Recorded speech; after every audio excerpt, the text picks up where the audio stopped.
विधानमंडल के शीतकालीन सत्र का आज आखिरी दिन। सरकार को घेरने की तैयारी में विपक्ष, सत्र के हंगामेदार होने के पूरे आसार। श्रम मंत्री जीवेश मिश्रा के साथ अवमानना का मामला, मंत्री ने कहा दोषियों पर होनी चाहिए सख्त कार्रवाई। आज इन्फिनिटी मंच का उद्घाटन करेंगे पीएम मोदी, 70 से ज्यादा देश लेंगे हिस्सा। भारत में ओमिक्रॉन वेरिएंट के 2 मामले संपर्क में आए, 5 अन्य भी पॉजिटिव। आज प्रथम राष्ट्रपति डॉक्टर राजेंद्र प्रसाद की 137वीं जयंती, नमन कर रहा है पूरा देश।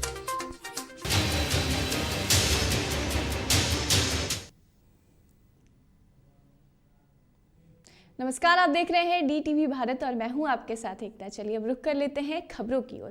बात कर ले विधानसभा सत्र की, जहां श्रम मंत्री जीवेश मिश्रा के साथ अवमानना के मामले में मंत्री ने कहा है कि दोषियों पर सख्त कार्रवाई होनी चाहिए। वहीं आपको बता दें कि बीते दिन पटना के डीएम और एसएसपी के काफिले के लिए मंत्री जीवेश मिश्रा की गाड़ी को रोक दिया था, जिसके बाद मंत्री भड़क गए और दोषियों की बर्खास्तगी की मांग करने लगे हैं। रखा उसके कस्टोडियन विधानसभा अध्यक्ष जी हैं और हम समझते हैं कि इस पर विस्तृत चर्चा शाम को सर्वदलीय बैठक में भी हुई है और कल विधानसभा अध्यक्ष जी इसमें जो भी दोषी होंगे उनके लिए जो निर्णय लेंगे वो मुझे मान्य होगा। आप उस बात पे कायम है? नहीं, डीएम और एसएसपी को क्यों हटाया आपने कहा ना सदन में? नहीं, मैंने ये नहीं कहा कि हटा दीजिए, उन पे कार्रवाई की मांग आप कर रहे थे। मैंने कहा कि जो भी दोषी है।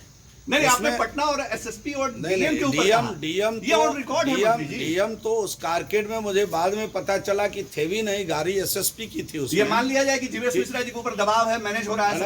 अरे क्यों? जीवेश मिश्रा जी तो कभी दबाव में नहीं रहे। तो आप जो बोल रहे थे जीवेश मिश्रा, वो मैंने कहा ना आपसे कि थोड़ा धैर्य रख लीजिए। कार्रवाई होगी ही, कार्रवाई नहीं होती। किस पर कार्रवाई चाहते हैं? जो दोषी होगा उस पर। आपके हिसाब से कौन दोषी है? ये तो अब डीजीपी महोदय और विभाग के सेक्रेटरी आए, उस मीटिंग में आए थे, उन्होंने फुटेज वगैरह लिया है, उसकी जांच करेंगे और उन्होंने आश्वासन दिया है कि जो भी दोषी होगा उस पर वो कार्रवाई करेंगे। तो फिर तब तक के लिए बीच में कुछ कहना उचित नहीं।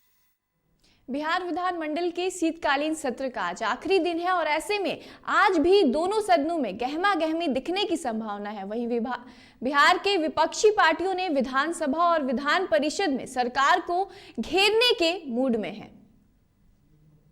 आपको बता दें कि सत्र का आज आखिरी दिन है, 5 दिवसीय सत्र का आज आखिरी दिन है और ऐसे में विपक्ष जो है वो सरकार को घेरने के लिए पूरी तैयारी कर ली है और कई ऐसे सवाल हैं जिसके सामने सरकार को खड़े कर सकती है। आपको बता दें कि आज इसका आखिरी दिन है और ये शीतकालीन का जो पूरा सत्र रहा काफी हंगामेदार रहा। सरकार को कई ऐसे मुद्दों पर घेरा गया जहां कहीं ना कहीं सरकार भी जो है वो इस पे झुकती हुई नजर आ रही है। और आपको बता दें कि आज जो है वो आखिरी दिन है और अब ऐसे में आज देखना दिलचस्प होगा कि क्या कुछ ऐसे भी सवाल पूछे जा रहे हैं जिससे कि है जो सरकार जो है वो घिरती हुई नजर आ सकती है।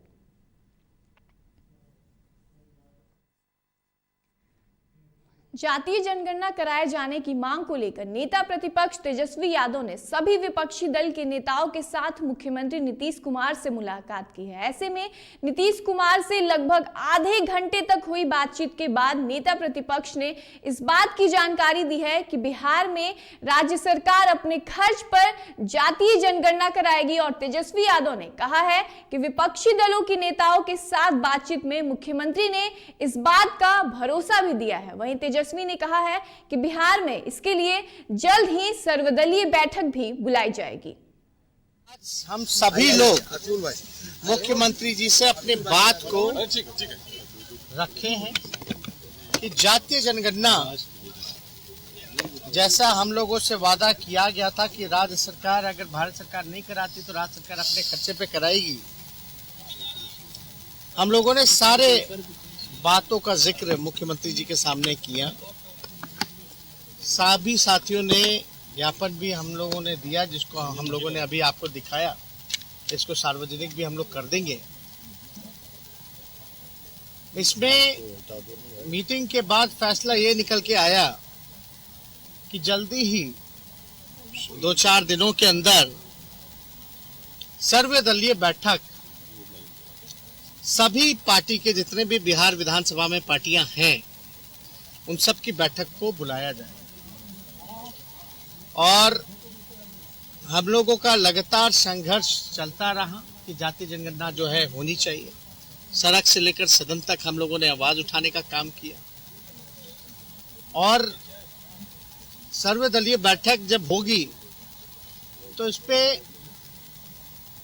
चर्चा होगी कि 2 बार बिहार विधानसभा से प्रस्ताव जो है सर्वसम्मति से पारित किया गया और विषय जाति जनगणना का होगा कि राज्य सरकार अपने खर्चे पे कराए। उसमें जो पार्टियां जो सुझाव दें, लेकिन सब लोगों ने सहमति तो जताई ही थी, तभी सर्वसम्मति से जो है पास हुआ है। इसमें हमने बस मुख्यमंत्री जी से यही विनती की है कि एक टाइम बाउंडेशन के अंदर जो है ये होना चाहिए और अगर इसी सत्र में अगर घोषणा हो जाता तो बेहतर होता। हालांकि मुख्यमंत्री जी ने तो पहले भी कहा था कि भाई अगर भारत सरकार नहीं कराती तो हम कराएंगे। तो अब ये बात तो तय है कि जातीय जनगणना जो है वो होने जा रही है। बिहार के शिक्षा मंत्री विजय चौधरी अपने विभाग से संबंधित सवालों का जवाब दे रहे थे, जिसके बाद विपक्ष ने सदन को बॉयकॉट कर दिया और उसके बाद बाहर आकर मीडिया कर्मियों से बात करते हुए कांग्रेस विधायक अजीत शर्मा ने कहा कि अंदर शिक्षा मंत्री केवल झूठ बोल रहे थे और ऐसे में सरकार केवल झूठे आंकड़े गिना रही है। कहा जा रहा है कि बिहार में इतने स्कूल खोले, इतने शिक्षकों की नियुक्ति की गई, लेकिन सारी बातें झूठ हैं, जिस वजह से हमने सदन का बॉयकॉट कर दिया। व्यवस्था है पूरे बिहार में, सबको पता है। बोल रहे हैं कि इसने मैंने स्कूल खोला, कहीं एक शिक्षक भी नहीं दिखते, कोई पढ़ाई नहीं हो रहा है और सभी लोग जानते हैं कि बिना शिक्षा के एक सब समाज का निर्माण नहीं हो सकता। किसी बच्चियों को न IAS बन सकते हैं, न डॉक्टर, न इंजीनियर। क्या सरकारी स्कूल की हालत है? छिपी नहीं है। और आज झूठा पुलिंदा लेके आज हमारे शिक्षा मंत्री बयान दे रहे थे सदन में और हम लोगों ने पूछा उनसे। आज देखिए कुलपति जितने विश्वविद्यालयों में हैं सब बिहार के बाहर के हैं। क्या यहाँ कोई बुद्धिजीवी नहीं है? कोई यहाँ पर विद्वान लोग नहीं है कुलपति बन सकते हैं? सिर्फ लूट खसोट मचा हुआ है और सारे लोग लूटने में लगे हैं। राजद विधायक रीतलाल यादव ने कहा कि बिहार का प्रजातंत्र बिक चुका है। बिहार पुलिस गलत जगह पर जांच करती है और गलत लोगों को फंसाती है। वहीं शराब को लेकर भी उन्होंने बड़ी बात कह दी है। उन्होंने कहा है कि राजद आज भी बिहार में शराब बिकती है और कई लोग शराब पीते भी हैं। हद है ना, और उन्होंने ऐसा कर दिखाया, निकली भी बाहर, सामने उनको सर्च भी किया गया, निकला क्या दारू। उस सरकार को अपने जो शासन प्रशासन का जो तंत्र है उनके ऊपर अंकुश लगाए, कहें कि जो सच्चाई है उसको लाएं, छोटा मछली को न ध्यान दें। रोड पर जाके देखिए, जहाँ के तहाँ आपको दारू मिलेगा, हर व्यक्ति परसेंटेज लोग दारू पिए हो रहा है। राजद विधायक भाई वीरेंद्र और बीजेपी विधायक संजय सरावगी के बीच आखिरकार विधानसभा अध्यक्ष ने सुलह करा ही दी। दरअसल दोनों नेताओं को सदन में बुलाकर विधानसभा अध्यक्ष ने पहले बातचीत की, फिर सभी बिंदुओं की जांच के बाद दोनों को दोस्ती का हाथ बढ़ाने को कहा गया। वहीं मौके पर विधानसभा अध्यक्ष तेजस्वी यादव, उप मुख्यमंत्री तारकिशोर प्रसाद मौजूद रहे और वहीं मौके पर भाई वीरेंद्र ने पहल करते हुए अपनी गलती के लिए माफी मांगी और संजय सरावगी ने बड़ा दिल दिखाते हुए उन्हें माफ कर दिया। बिहार सरकार ने फरमान जारी किया है कि अब सभी बड़े मंदिरों को 4% टैक्स देना होगा, जिसको लेकर बीजेपी विधायक हरिभूषण ठाकुर बचौल ने विरोध जताते हुए कहा है कि जब मस्जिद और चर्च पर टैक्स नहीं तो मंदिर पर टैक्स क्यों? ये पहले से व्यवस्था है कि 100 रुपया जो रजिस्टर्ड मंदिर है, अगर उसको 100 रुपया चढ़ावा मिलता है तो 4 रुपया इस संस्था को दे। लेकिन हम लोग चाहते हैं दूसरे धर्मों की तरह अगर मस्जिद चर्च में नहीं लग रहा है तो मंदिरों में भी न लगे, इसके लिए हम लोग प्रयासरत हैं। पटना में उद्योग विभाग के मंत्री शहनवाज हुसैन के द्वारा बिहार राज्य हथकरघा एवं हस्तशिल्प निगम और बिहार राज्य औषधि एवं रसायन निगम के कर्मचारियों के लंबित वेतन के द्वितीय और अंतिम किस्त का भुगतान किया गया। जानकारी के मुताबिक साल 1997 में इन कर्मचारियों का वेतन लंबित था, जिसका भुगतान किया गया।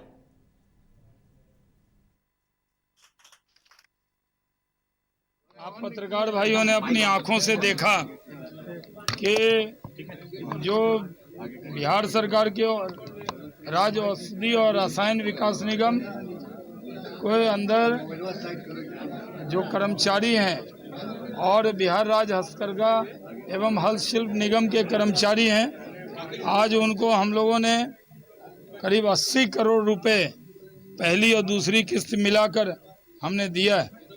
पहले 25 करोड़ दिया था, आज आप सबके सामने 55 करोड़ रुपए का उनके अकाउंट में आरटीजीएस कराया है।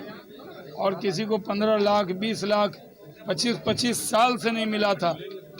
हमारे मुख्यमंत्री नीतीश कुमार जी के प्रयास से हम सब ने, उद्योग विभाग ने इनको ये पैसा दे दिया है, इनके अकाउंट में डाल दिया है। और जो बचा हुआ है, जो और भी कुछ कर्मचारी हैं जिसमें उनका बची हुई जो तनख्वाह है वो जल्द उनको दे देंगे। चलिए बात कर ली कटिहार की, जहां कटिहार जिले के 2 पंचायत पूर्वी बारी नगर और दक्षिणी भंडार तल पंचायत में बोगस वोट डालने की शिकायत लेकर जेडीयू विधायक गोपाल मंडल राज्य निर्वाचन आयोग पहुंचे, जहां जदयू विधायक ने कहा कि 2 पंचायत में एक ही व्यक्ति के द्वारा वोट किया गया। साथ ही उन्होंने बताया कि जिनकी मृत्यु हो गई है उसका भी वोट किया गया। हालांकि इस मामले में राज्य निर्वाचन आयुक्त ने जांच की बात कही है। काढ़ागुला पड़ता है, बराई विधानसभा पड़ता है, वहीं का मुखिया चुनाव की बात है। 2 पंचायत में वहाँ के लोगों को नाम था पूर्वी बारीनगर और दक्षिणी बारीनगर, पूर्वी बारीनगर दक्षिणी भंडार, समझे ना। ये बात है तो पूर्वी वाला भी यहाँ डाल दिया और दक्षिणी वाला भी वहाँ डाल दिया जाके, ये कारण बनी। और उसमें है मृतक लोगों पर जो हमने दिया सौंपा सेक्रेटरी साहब को, तो मृतक लोग का अंडरलाइन क्या हुआ है, लाल वाला, और जो डबल हैं उसका लाइन क्या हुआ है, पीला वाला। ये मैंने दिया। हम मांग किए स्पष्ट कि भाई शपथ ग्रहण नहीं लेने दिया जाए और पुनः चुनाव कराया जाए। मुखिया बिहार विधानसभा उपचुनाव में मुंगेर के तारापुर से जेडीयू प्रत्याशी की जीत के बाद सीएम नीतीश कुमार 8 दिसंबर को तारापुर के संभावित दौरे पर जाएंगे। वहीं सीएम के संभावित दौरे के मद्देनजर मुंगेर के डीएम नवीन कुमार ने तैयारियों का जायजा लिया, जहां जिलाधिकारी ने बताया कि सीएम तारापुर के हृदय स्थली कहे जाने वाले शहीद स्मारक पर शहीद के शिलापट पर पुष्पांजलि अर्पित करेंगे, जिसके बाद वे जिले के कई अन्य जगहों का दौरा भी करेंगे।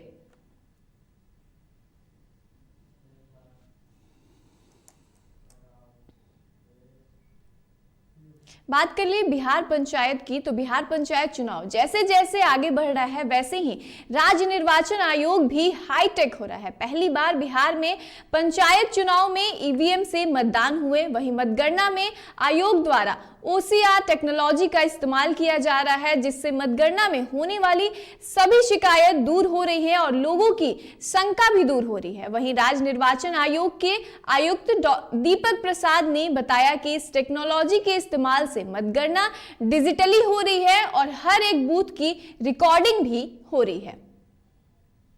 बुलाया गया, एक तो काउंटिंग हमारी जो हुई इस बार, जिस OCR की टेक्नोलॉजी जो हम लोग इस्तेमाल करते आए हैं, ऑप्टिकल कैरेक्टर रिकॉर्डिंग, जिसके द्वारा पहले भी हम लोगों ने बताया कि इसके द्वारा ईवीएम से डायरेक्टली हम उसके पिक्चर को लेते हैं, उसमें जो काउंट्स आते हैं उसको ले करके इस टेक्नोलॉजी के द्वारा उसको टेक्स्ट में कन्वर्ट करते हैं और फिर ऑटो प्लॉटिंग करते हैं। उसी की ऑटो प्लॉटिंग करके जो रिजल्ट्स हैं वो आते हैं, जिसमें कि ह्यूमन इंटरफेरेंस की नगण्य कोई ये नहीं रहती है।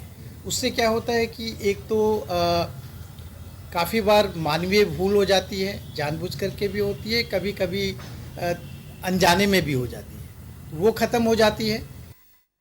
बात कर ली मुजफ्फरपुर की, जहां मुजफ्फरपुर के आई हॉस्पिटल में 22 नवंबर को हुए मोतियाबिंद के ऑपरेशन के बाद कई लोगों की आंख की रोशनी चली गई थी, जिसमें कई लोगों को आंख निकलवानी पड़ी, जिसको लेकर अब स्वास्थ्य विभाग एक्शन मोड में है। आपको बता दें कि विभाग की ओर से अस्पताल प्रबंधन पर FIR दर्ज की कवायद शुरू कर दी गई है, जिसको लेकर DSP टाउन राम नरेश पासवान और STO पूर्वी ज्ञान प्रकाश सिविल सर्जन कार्यालय पहुंचे, जहां पूरे मामले को लेकर जानकारी ली और FIR दर्ज करने के लिए ब्रह्मपुर थाना को निर्देशित भी किया है।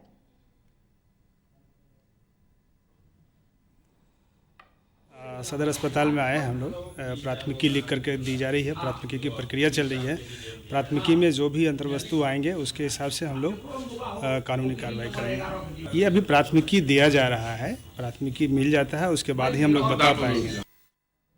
बिहार में शराबबंदी कानून को बेहतर बनाने के लिए अब ऊपर से लेकर नीचे तक के अधिकारी पूरी ताकत झोंक रहे हैं। आपको बता दें कि मुख्यमंत्री की समीक्षा बैठक के बाद जिलों में लगातार प्रखंड स्तर और पंचायत स्तर तक जागरूकता अभियान चलाया जा रहा है। इसी कड़ी में गायघाट प्रखंड मुख्यालय में SDM पूर्वी ज्ञान प्रकाश की अध्यक्षता में बैठक आयोजित हुई, जिसमें शराबबंदी कानून को सफल बनाने के लिए लोगों के बीच ज्यादा से ज्यादा जागरूकता फैलाने की बात कही, साथ ही कई दिशा निर्देश भी दिए गए।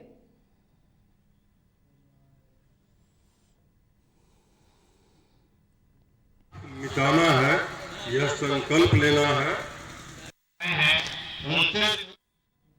लंबे अरसे के बाद स्मार्ट सिटी के तहत बिहार शरीफ में भी अब अभी तक यातायात की व्यवस्था में सुधार के लिए अब शहरवासियों को जाम से निजात दिलाने के लिए ट्रैफिक लाइट व्यवस्था की जाएगी। आपको बता दें कि ट्रैफिक लाइट व्यवस्था को सुचारू रूप से चालू कराने के लिए आज यातायात DSP नगर निगम व स्मार्ट सिटी प्रोजेक्ट से जुड़े अधिकारियों और थानाध्यक्षों ने व्यवस्था का जायजा लिया। वहीं इस दौरान अस्पताल चौक के आसपास के अतिक्रमण को बलपूर्वक भी हटाया गया।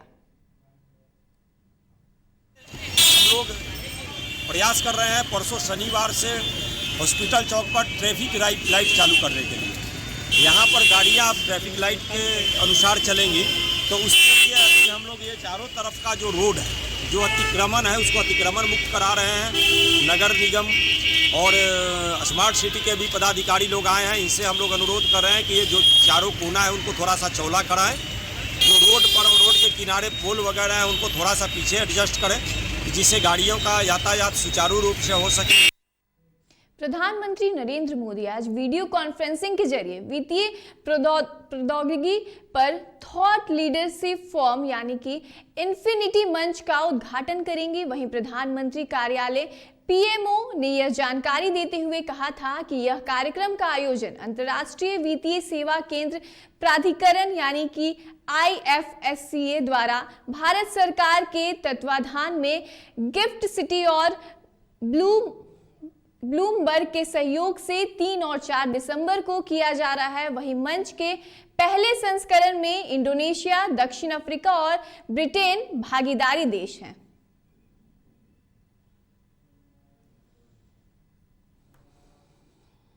बात कर ली कोरोना की, जहां कोरोना के नए वेरिएंट ओमिक्रॉन की भारत में एंट्री हो चुकी है। अब तक इसके 2 मरीज मिल चुके हैं। वहीं दोनों मामले कर्नाटक से आए हैं, जहां केंद्रीय स्वास्थ्य सचिव ने औपचारिक रूप से इसकी पुष्टि कर दी है और केंद्रीय स्वास्थ्य मंत्रालय के संयुक्त सचिव लव अग्रवाल ने जानकारी दी है कि देश में अब तक कोरोना के ओमिक्रॉन वेरिएंट के 2 मामले सामने आए हैं। वहीं दोनों मामले कर्नाटक से सामने आए हैं। इसके साथ ही दुनिया भर के 29 देशों में नए वेरिएंट से संक्रमित लोगों की संख्या 373 हो गई है।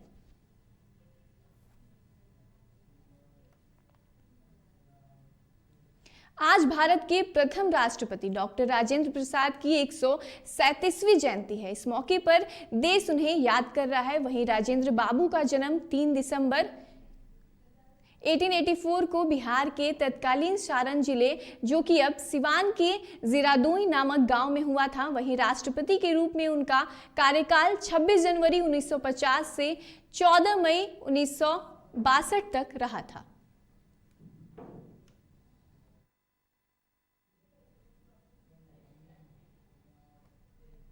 चलिए अभी के इस बुलेटिन में बस इतना ही। मुझे दीजिए इजाजत और आप देखते रहिए DTV भारत। नमस्कार।